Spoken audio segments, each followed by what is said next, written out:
The following is a paid-for public service announcement from corporate douchebags with too much money and a thirst for publicity. I can't believe I went to college for this.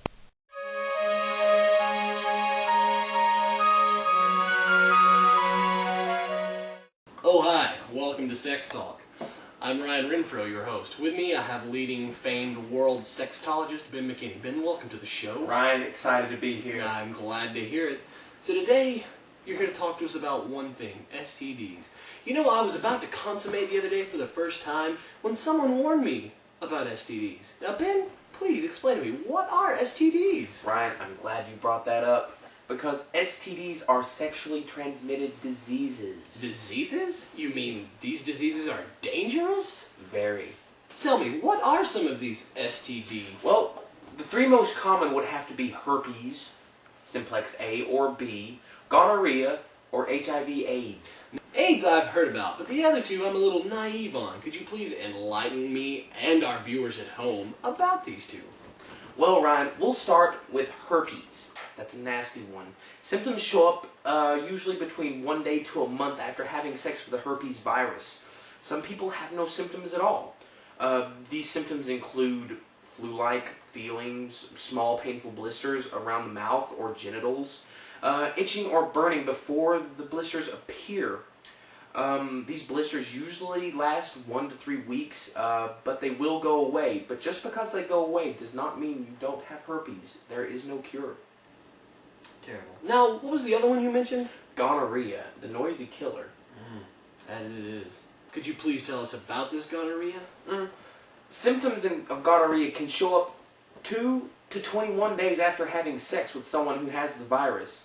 Most women and men have no symptoms. If they do, in women, the symptoms could be a thick yellow or gray discharge from the vagina, burning pain when they urinate or have a bowel movement, abnormal periods or bleeding in between the periods.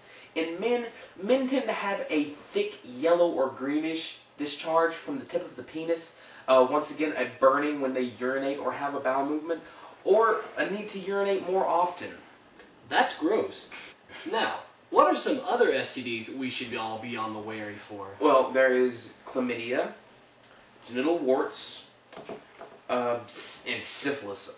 Oh man, don't even get me started on syphilis. We won't. Now, are there ways to prevent STDs? Of course, the most foolproof way is abstinence. Abstinence meaning? Refraining from all sexual activity of all kind.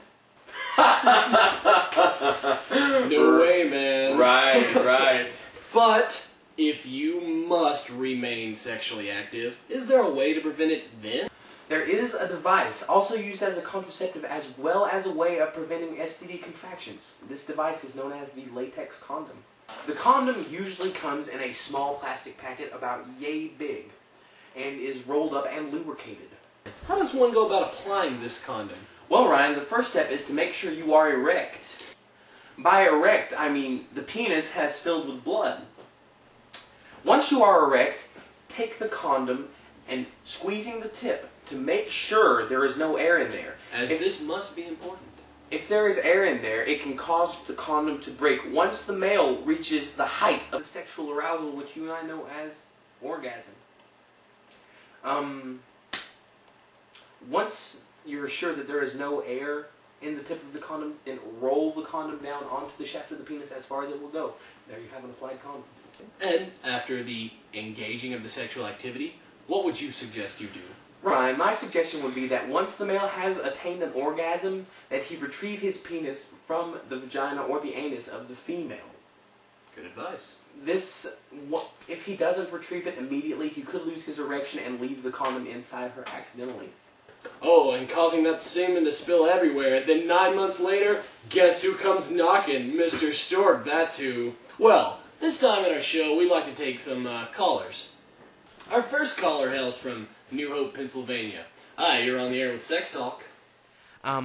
I was calling, my name is Debbie McDowell, and I had a question, not specifically about an STD, because I'm very familiar with those. I've had quite a few of them already, but it's something that my husband likes to do to me in bed, and I'm wondering if you could suggest a way for me to cope with this, because there is no satisfying that man's voracious appetite for this.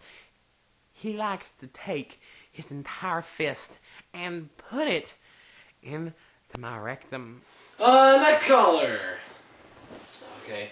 Our next caller also seems to hail from New Hope, Pennsylvania. You're on the air with Sex Talk. My name is Johnny McDowell, and I was calling because my wife thinks it's odd that I put my fist in a rectum. Oh, come on! What is this? Does this happen often? No, I'm terribly sorry for all this. Alright, and our last caller for today hails from our nation's capital, the District of Columbia in Washington. You're on the air with Sex Talk. Hey, I'm Mo. I got that hooker in my car. I need to know where's the best place to bury her.